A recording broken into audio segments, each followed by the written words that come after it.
Hello students, आज हम class 6 chapter first exercise 1.4 का क्वेश्चन नंबर 13 करेंगे।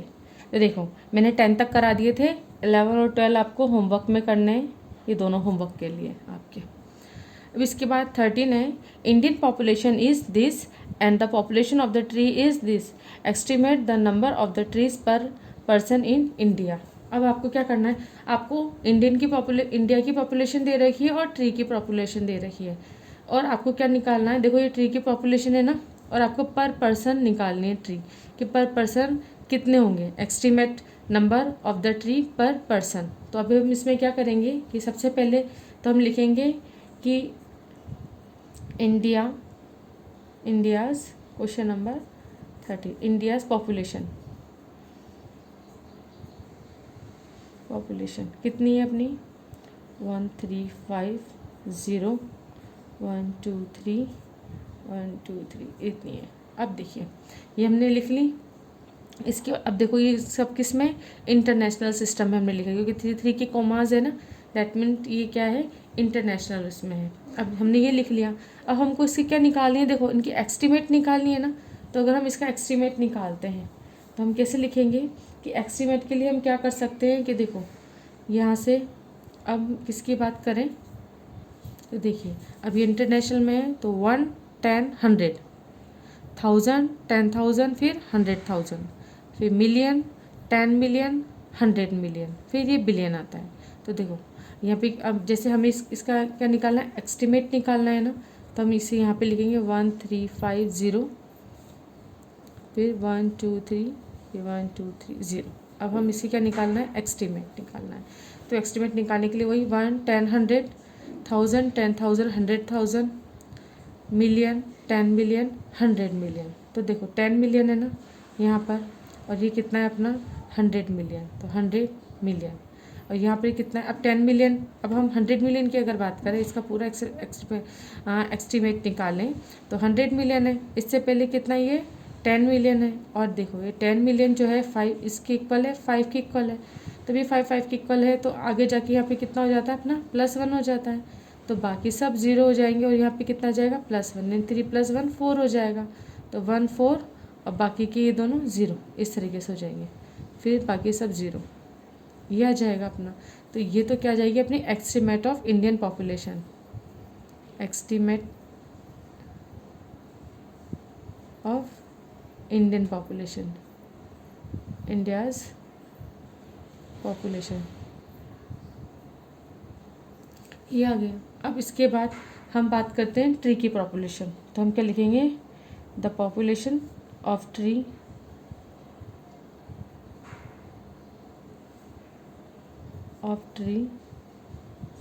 कितनी है अपनी 35 फिर 0 0 0 0 0 0 0 0। देखो अब हमने लिख ली। अब अगर हमें इसकी एस्टिमेट चाहिए तो हम इसे लिखते हैं जिस तरह हमने इसकी निकाली, तो इसको निकालना। अब दोनों की इक्वल निकालेंगे। अब जैसे इसके किस पे निकाली है, 100 मिलियन पे निकाली है ना, तो इसकी 100 मिलियन पे देखते हैं। 1 10 100,000 10,000 100,000 मिलियन 10 मिलियन 100 मिलियन। अब देखो यहाँ पे कितना है 100 मिलियन है, और उससे पहले कितना है अपना 0 है जो <5 है। तो क्या हो जाएगा, तो 0 ही रहेंगे, यानी इसकी एस्टिमेट वैल्यू क्या रहेगी, यही रहेगी। तो 35 इसमें कोई चेंजेस नहीं आएंगे, ये हमारी क्या है एस्टिमेट वैल्यू भी यही है। अब ये हो गया। अब हमें क्या निकालना है, देखो ये तो टोटल पॉपुलेशन ट्री की होगी, टोटल पॉपुलेशन इंडिया पॉपुलेशन होगी, एस्टिमेट भी हमने निकाल ली। तो पर पर्सन निकालेंगे अब हम, तो हम क्या निकालेंगे, estimate the number of trees पर पर्सन इन इंडिया।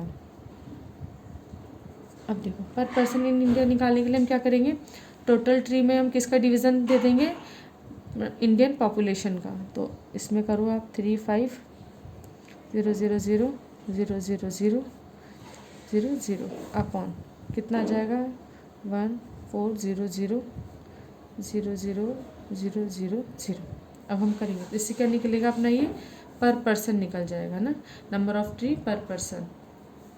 देखो ये 0 से 0 कैंसिल, ये 0 से 0 कैंसिल, ये 2 0 से 2 0 कैंसिल हो जाएगी। अब 7 से कटेंगे, 7 2 ज़ा 40 और ये कितना है 7 5 ज़ा 35 और ये 0, 2 1 ज़ा 2 और ये कितना है 2 2 ज़ा 4, 2 5 ज़ा 10, तो कितना आ जाएगा 25 ट्रीज़ आ जाएगा, 25 ट्रीज़ पर पर्सन,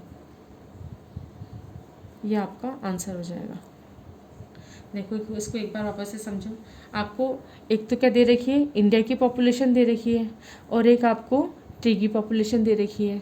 उसके बाद आपको क्या करना है, अब देखो ट्री ज़्यादा है इंडियन पॉपुलेशन से, आपको निकालना है कि नंबर ऑफ़ ट्री पर पर्सन ऑफ इंडिया। तो जब भी हम ऐसे निकालेंगे तो हम क्या करेंगे, इनके पहले एस्टीमेट निकालेंगे।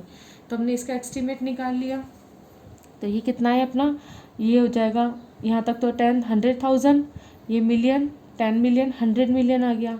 अब 100 मिलियन पे अगर अपन निकालेंगे तो इससे पहले वाला 5 और 5 की इक्वल है, तो अगर इसे अप्रॉक्सीमेट निकालेंगे तो जब 5 5 की इक्वल आ जाते हैं, यहाँ पे +1 हो जाता है, तो कितने हो जाएंगे 4, तो 1 4 और बाकी सब 0 हो जाएंगे। उसी तरह से द पॉपुलेशन ऑफ ट्री निकालेंगे हम, तो इसमें भी अब देखो यहाँ पर अपना कितना गया था 100,000, मिलियन 10 मिलियन 100 मिलियन पे 0 है, उससे पहले भी 0 है, <5 है, तो सब क्या रहेंगे 0 रहेंगे, सेम एज इट इज़ रहेंगे। तो वापस से इसमें कोई चेंजेस नहीं आएगा, इसको हम वापस ऐसे लिख देंगे। एस्टीमेट वैल्यू भी इसकी यही है। इसके बाद हमें पर पर्सन निकालना है, तो estimate the number of tree पर पर्सन इन इंडिया कितना हो जाएगा, इजिकल टू कितना हो जाएगा, हम क्या करेंगे ट्री पॉपुलेशन ऑफ ट्री और पॉपुलेशन ऑफ इंडिया, इनकी एस्टीमेट वैल्यू हम लिख के इनका डिवाइड करेंगे और हम 0 से 0 ये कट कर देंगे। उसके बाद 7 से कट करेंगे, 7 2 ज़ा 40, 7 5 ज़ा 35 और ये 0, अगेन 2 1 ज़ा 2, 2 2 ज़ा 4, 2 5 ज़ा 10, तो कितना जाएंगे 25। और अगर आपको मतलब ऐसे कट करना नहीं आए, जैसे बहुत से बच्चे होते हैं जिनको इस तरह से कट करना नहीं आता, हम क्या करते हैं इक्वल डिजिट लेते हैं। जैसे अगर मैंने 7 से कट किया है ना, तो नीचे भी 7 से कट करूँगी, ऊपर भी 7 से कट करेंगे। ऐसे नहीं कि नीचे तो 7 से कट कर रहे हो, ऊपर 5 से कट कर रहे हो, एक ही डिजिट लेनी है ऊपर नीचे दोनों के लिए, तभी वो कट होता है। और अगर जिसको कट करना नहीं आता है तो या तो जब अपन स्कूल ओपन होंगे, जब मैं अच्छे से सिखा दूँगी आपको, स्कूल में सीख लेना। नहीं तो अगर आपको फिर भी दिक्कत आ रही है, जैसे इसमें भी अगर दिक्कत आए समझने में, तो आप क्या करोगे सिंपल डिवीज़न कर देना। जैसे 40 है ना, 40 में 350 का 50 के अंदर 40 का डिवीज़न कर देना। जब आप 14 का डिवीज़न करोगे 350 के अंदर, तब भी अपनी वैल्यू कितनी आ जाएगी 25 आ जाएगी। तो 25 ट्रीज़ पर पर्सन आपके आंसर आ जाएगा।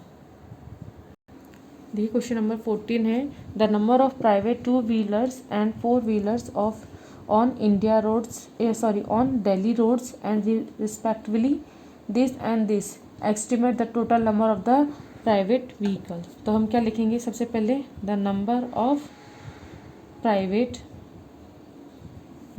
2 व्हीलर कितने हैं अपने, ये 5 3 8 5 1 5 3।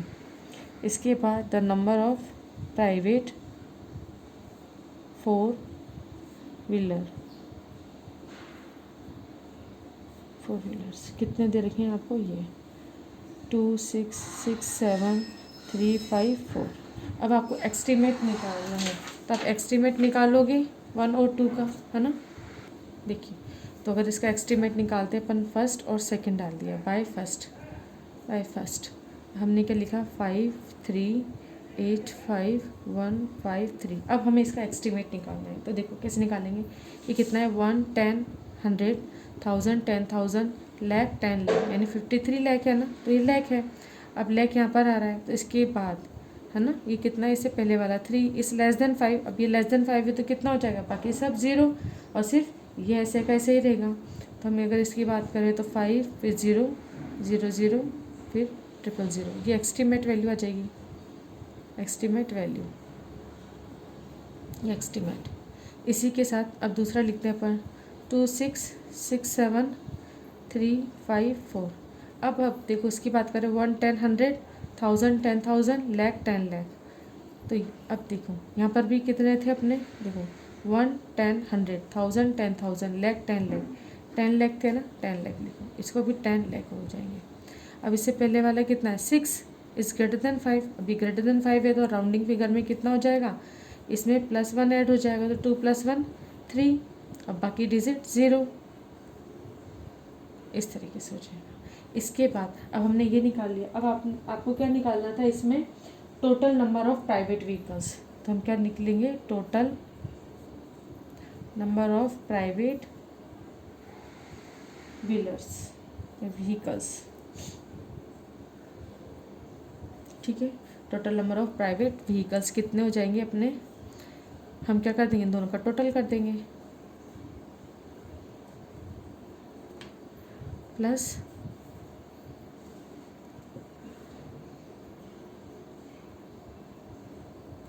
इनको ऐड किया तो कितना आ जाएगा अपना 80,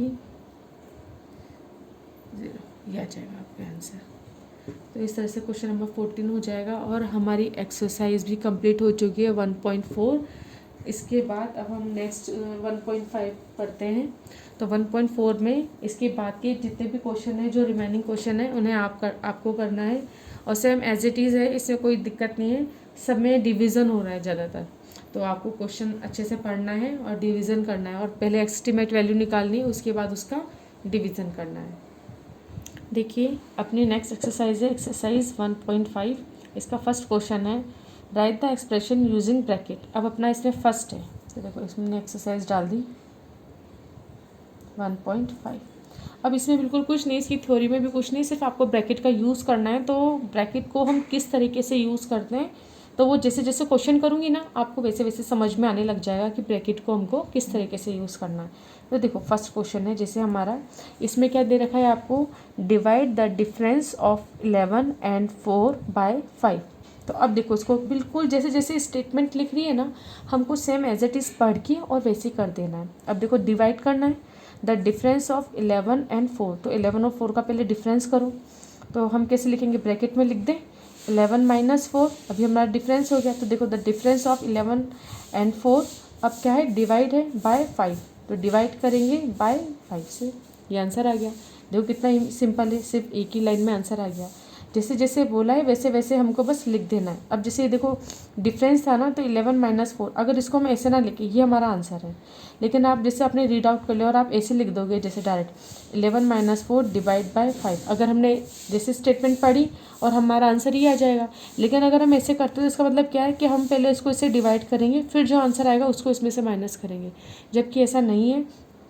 इसलिए हमको इसको डिफाइन करने के लिए हम क्या लगाएंगे, यहाँ पे ब्रैकेट लगाएंगे। यानी कि पहले की ये स्टेटमेंट है कि इन दोनों को माइनस करना है आपको, उसके बाद जो रिजल्ट आता है उसमें हमें 5 का डिवीज़न देना है।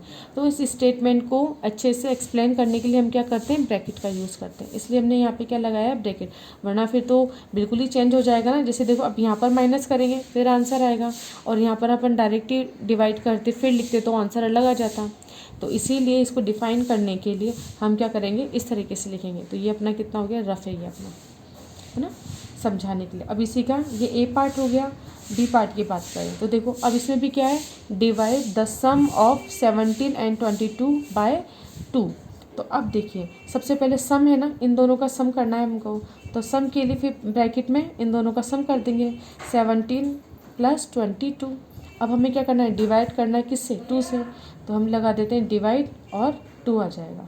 इसी तरह से सी में क्या है, 48 divide by the difference of 23 and 7। तो सबसे पहले तो हमें क्या करना है, अब देखो 48 है ना, तो 48 लिख दो, फिर डिवाइडेड लिख रखा है तो डिवाइडेड कर दो।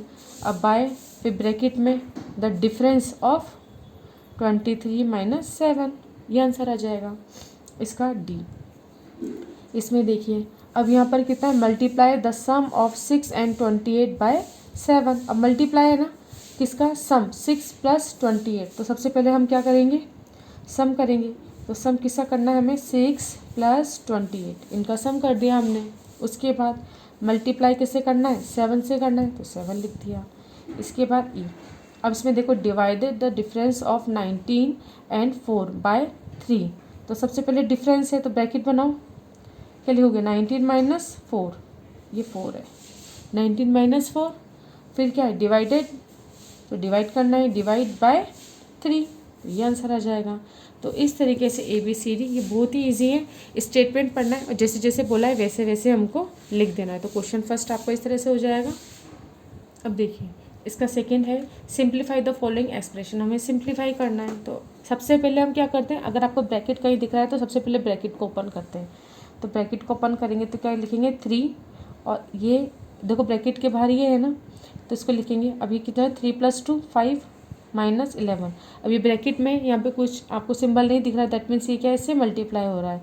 तो 3 × 5 लिख सकते हैं इसको, -11 कितना हो जाएगा 15 -11 कितना आ जाएगा आपके 4 आंसर। तो इस तरीके से आप इसके क्वेश्चन को करोगे। देखो एक तो ये बिल्कुल सिंपल तरीका है। अब अगर आपको एक दूसरा तरीका भी बताती हूँ, इसका एक सेकंड मेथड क्या है कि जैसे हमने क्या लिया 3 + 2 -11 है ना, तो आप इसे कैसे कर सकते हो, इसका इससे मल्टीप्लाई करो। ऐसे भी कर सकते हो कि ब्रैकेट के बाहर अगर कोई डिजिट है ना, तो दैट मीन्स वो इससे मल्टीप्लाई हो रही है, अगर यहाँ पे कोई सिंबल नहीं है तो 3 का जब 3 से मल्टीप्लाई करेंगे तो कितना आ जाएगा 9।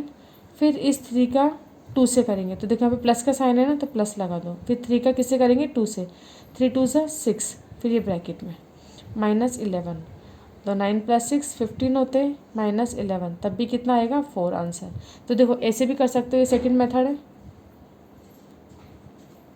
आप चाहो तो ऐसे करो, या आप चाहो तो डायरेक्ट पहले क्या करो, आप ब्रैकेट के अंदर जितने भी डिजिट है सबसे पहले आप उसको सॉल्व करो।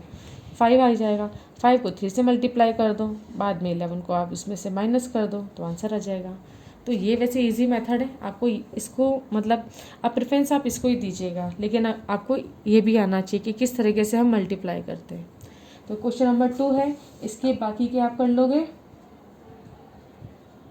अब देखिए इसके बाद अपन करते हैं नेक्स्ट। अब देखिए इसका एक सी भी करते हैं अपन, जैसे कितना है 15 × 204, इसको कैसे सॉल्व करोगे। तो देखो सबसे पहले अपन क्या लिखेंगे 15 × अभी 204 है ना, इसको अपन क्या लिख सकते हैं 200 + 4 ऐसे करके लिख सकते हैं ना। इसका मतलब भी ये राउंड फिगर में लिख लिया अपन ने 200 + 4। अब हम इसे कैसे कर सकते हैं कि सबसे पहले जैसे मैंने आपको ये बताया ना, तो सबसे पहले हम क्या करेंगे, इसको इससे मल्टीप्लाई करेंगे तो ये कितना आ जाएगा 15 × 200 इस तरीके से। फिर प्लस का साइन है प्लस, अब इसको क्या करेंगे, अब इस बार इससे मल्टीप्लाई करेंगे तो 15 × 4 हो जाएगा। अब इसे करो 0 0 15 2 = 30, यह आ जाएगा, ये कितना आ जाएगा 60। अब इन दोनों को ऐड कर दो आप, कितना आ जाएगा 3060, ये आपके आंसर आ जाएगा। अब देखिए नेक्स्ट क्वेश्चन है क्वेश्चन नंबर 4। आपको इसमें क्या करना है, think and right situation for each of the following expression. अब आपको जैसे इसका क्वेश्चन नंबर फर्स्ट था ना, उसमें आपको स्टेटमेंट दे रखी थी, ये पूरी एक्सप्रेशन दे रखी थी, और आपने इसे क्या बनाया था, उससे आपने इस टाइप से बनाया था, है ना। तो अब यहाँ पर आपको क्या करना है, अब आपको वापस से यहाँ पर कि एक्सप्रेशन लिखनी है, राइट द एक्सप्रेशन लिखनी है ना विद द ब्रैकेट जैसे ये एक्सप्रेशन है ब्रैकेट के साथ, तो आपको लिखना है कि ये कैसी है, think the right of a situation. अब हमें इसकी सिचुएशन लिखनी है for each of the following expression. अभी एक्सप्रेशन दे रखी है, अब हमें इसकी सिचुएशन लिखनी है कि ये इसको हम किस तरीके से बोल सकते हैं। तो देखो इसके लिए हम क्या करेंगे, देखिए अब हमें इसके बारे में लिखना है, तो हम कैसे लिख सकते हैं, जैसे मानो हमने माना कि जैसे अगर नोटबुक या पेन ऐसे कुछ भी ले सकते हैं अपन, है ना, कि कोई भी है, जैसे हमने बोल दिया रानी है, रानी ने क्या ली, रानी एक शॉप पर गई, उसने क्या लिया 7 तो नोटबुक ली, और 12 उसने क्या ले लिए, पेन ले लिए, और 5 लिए।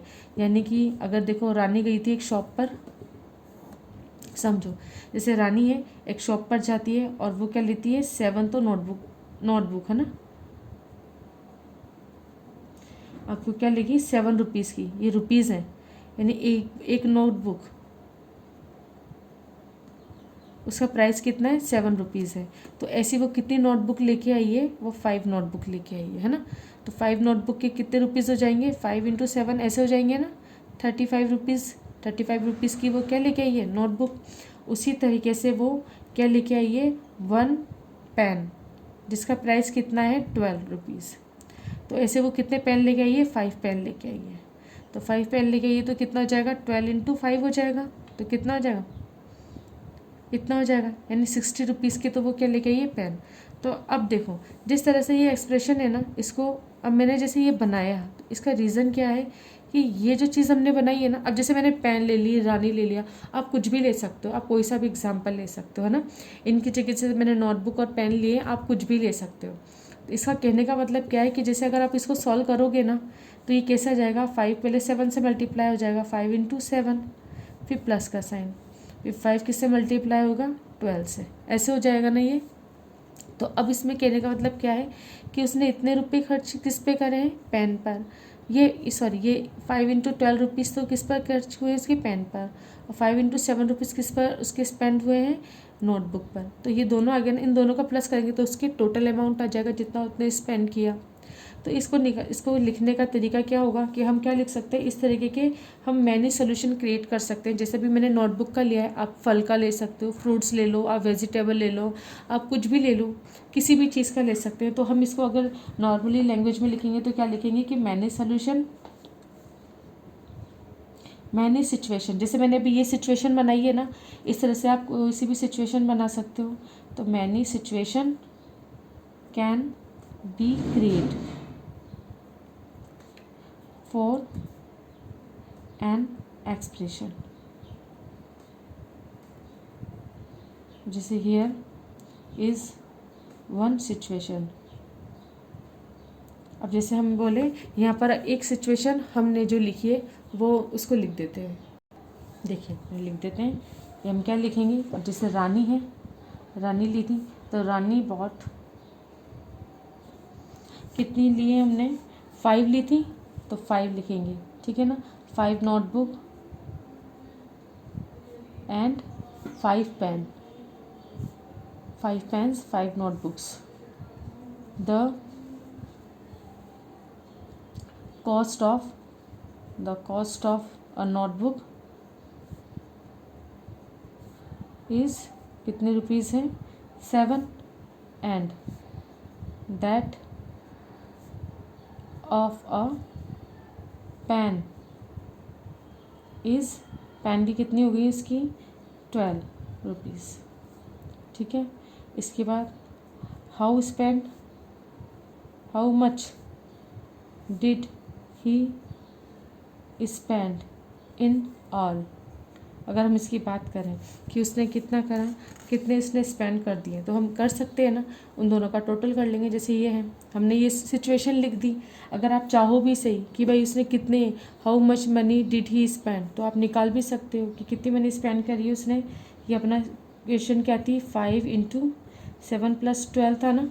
तो हमने इसे कैसे करा था, 5 × 7 + 5 × 12, तो कितना आ जाएगा अपना 35 + 60, टोटल करेंगे तो कितना आ जाएगा, 5 और 9, 95 रुपीज़। तो क्या लिखेंगे अपन, शी, है ना, शी स्पेंड 95 रुपीज़। ये आंसर आ जाएगा आपका कि how much did he spend. तो अगर हमने क्वेश्चन पूछा तो या फिर इसको मत लिखो डायरेक्ट, ये लिखने के बाद जैसे how much did he spend in all, तो हमने क्या लिखा, इसको निकाल दिया और हमने निकाला ही स्पेंड 95 रुपीज़ इन ऑल, ठीक है। तो इस तरीके से आप क्वेश्चन करोगे। ये सिचुएशन बनाई गई है खुद अपनी मर्जी से। आप इस तरीके की कितनी भी सिचुएशन क्रिएट कर सकते हो कि आप कुछ भी ले सकते हो इसके एग्जांपल में, ठीक है। तो आपको क्या करना है, इस टाइप की सिचुएशन लेनी है और आपको अपनी मर्जी से कोई सा भी सिचुएशन बना दो। तो इस तरीके से देखो, क्वेश्चन नंबर अपना ये था 4, ये 4 अपना कंप्लीट हो गया है, ये लिख दिया। इसकी सिचुएशन मैंने आपको लिखा ही थी कि देखो यहाँ से यहाँ तक लिख लेना। ये पूरा रफ में मैंने आपको समझा दिया था। इसके बाद देखो, इसका हमने यहाँ पे पूरा इसका सिचुएशन लिख दिया है। तो अब हमारी एक्सरसाइज ये आपकी 1.5 कंप्लीट हो गई है। इसका बी पार्ट आपको होमवर्क में करना है, ये बी वाला आपको होमवर्क में करना है। आप अपनी मर्ज़ी से सिचुएशन बना सकते हो, ठीक है। अब नेक्स्ट एक्सरसाइज हम नेक्स्ट वीडियो में करेंगे। आज का वीडियो को यहीं पे कंप्लीट करते हैं।